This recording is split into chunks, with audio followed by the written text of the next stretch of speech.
કેમ છો ફ્રેન્ડ્સ?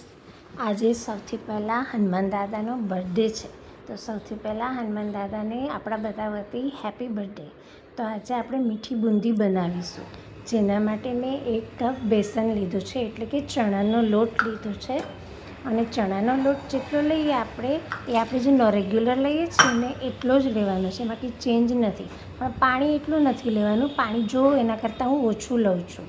અને મેઇન ટ્રીક એ છે કે આને બરાબર મિક્સ સરખી રીતે થવું જોઈએ, તો જ આપણી બુંદી છે એ સરસ બનશે. આજે આપણે મીઠી બુંદી બનાવી છીએ, જે હનુમાન દાદાને બહુ ભાવે છે અને પ્રસાદમાં આપણે ધરાવવા માટે બનાવી છીએ. તો એને સૌથી મેઇન ટ્રીક એ જ છે કે સારામાં સારી કે સરખી રીતે મિક્સ કરવાનું છે. જેટલું મિક્સ સરસ કરીશું એટલી સરસ આપણી બુંદી છે એ ક્રિસ્પી બનશે, એકદમ ફાઇન બનશે. તો મિનિમમ 10-15 મિનિટ આસાનીથી આપણે એને મિક્સ કરવાનું છે. જેટલું મિક્સ કરીશું એટલું વધારે સરસ બનશે. પહેલાં આ રીતે મિક્સ કરી લે, પછી પિંચ ઓફ સોડા બાયકાર્બન આવે ને એ નાખ્યું છે. હવે ફરી પાછું એને મિક્સ કરવાનું છે, આવી જેમ પહેલાં કર્યું એવી જ રીતે. એટલે ધીરે ધીરે છે ને એ એકદમ સરસ એનું બેટર રેડી થઈ જશે, એટલે બુંદી આપણી સરસ પડશે. તો પછી આપણે છે ને એને થોડીવાર આવી રીતે સરસ થઈ જશે ને એટલે આપણે એને થોડીવાર 5-10 મિનિટ માટે રેસ્ટ કરવા મૂકીશું.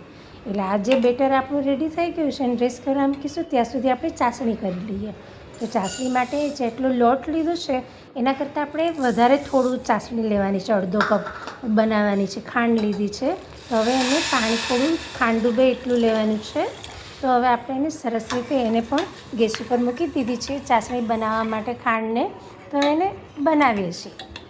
તો ધીમે ધીમે ખાંડ ઓગળવા માંડી છે. જ્યાં સુધી ખાંડ પૂરી રીતે ના ઓગળે ને ત્યાં સુધી ફૂલ નહીં રાખવાની ફ્લેમ.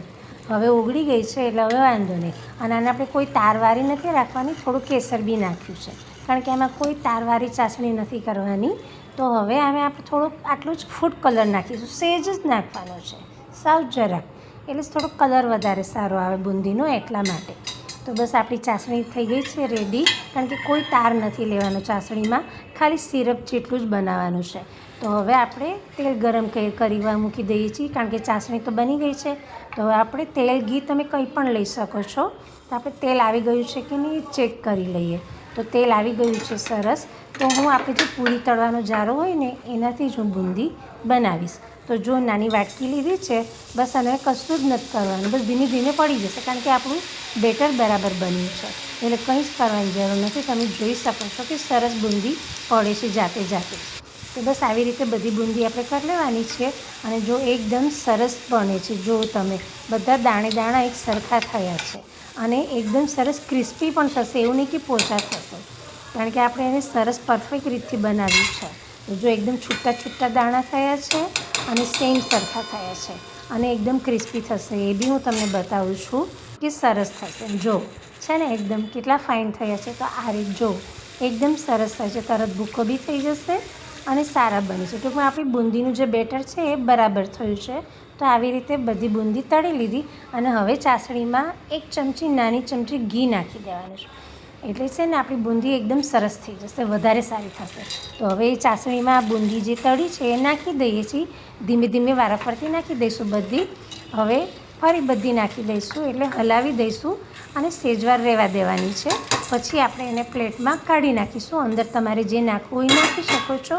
હું ઇલાયચી પાવડર એટલો નાખીશ અત્યારે. તો આપણે પહેલાં કેસર નાખ્યું હતું, હવે ચાસણી બનાવતી વખતે, અને હવે આમાં આપણે થોડો ઇલાયચી પાવડર બી નાખીશું, જેથી આપણી બુંદીમાં વધારે ટેસ્ટી આપણી બને આપણી બુંદી, એટલા માટે આ ઇલાયચી પાવડર નાખ્યો છે. હવે બધું ફરી પાછું સરસ મિક્સ કરી લઈશું, એટલે આપણી બુંદી ખરેખર એકદમ ફાઇન બનશે. તમે ઘરે જરૂરથી ટ્રાય કરજો. આપને એવું લાગે કે બુંદી બનાવવાનું અઘરું કામ છે, પણ સેજેય નથી. તમે આ રીતે કરજો, એકદમ સરસ બનશે, બહુ જ ફાઇન બનશે. તમને ખુદને એમ થશે કે ના ના સાચી વાત છે. એકવાર તમે ટ્રાય કરીને મને કોમેન્ટમાં જરૂરથી કહેજો. તો બરાબર આપણી બુંદી બની ગઈ છે. તો આપણે એને પ્લેટમાં કાઢી લઈએ છીએ અને હવે એને સજાવી દઈએ છીએ. તો મેં અહીંયા બદામ અને પિસ્તાની કતરણ લીધી છે એને સજાવવા માટે. તો આપણે ગાર્નિશ કરી લઈએ. તો સરસ મજાની બુંદી તૈયાર થઈ ગઈ છે અને આપણે ગાર્નિશ કરી લઈએ. તો ઉપરથી હજુ બી મારે થોડું વધારે ગાર્નિશ કરવું છે, તો એ તૂટી ફૂટી હું લાવી છું. તો એ તૂટી ફૂટી પણ આપણે સરસ સજાવી કરીશું, એટલે ટેસ્ટમાં અને લુકમાં બંનેમાં ગમે આપને. તો તો એ રીતે કર્યું. અને હજુ થોડા રોઝ પેટલ્સ બી મેં લીધા છે, તો એ બી થોડા આપણે એનાથી બી સજાવશું બુંદીને. આપણે આપણો બર્થડે હોય તો કેટલું સરસ બધું કરીએ છીએ, તો આ તો ભગવાનનો બર્થડે છે, તો કેમ ના કરીએ. તો તમે પણ ઘરે જરૂર ટ્રાય કરજો અને મને કહેજો કે તમે બનાવી અને કેવી થઈ છે. તો તમે જોઈ શકો છો કે એક પરફેક્ટ મેઝરમેન્ટથી આપણી બુંદી કેટલી સરસ થઈ ગઈ છે. તો જો તમને મારી રેસીપી ગમતી હોય તો ચેનલને લાઇક, શેર અને સબસ્ક્રાઈબ જરૂરથી કરજો. અને તમને કોઈ પણ એવી રેસીપી હોય તો મને કહેજો કોમેન્ટમાં, તો હું જરૂરથી ટ્રાય કરીશ કે આ રેસીપી ચલો આપણે બનાવીશું એમ. તો સરસ મારી ચેનલને જોવો છો એના માટે થેન્ક યુ.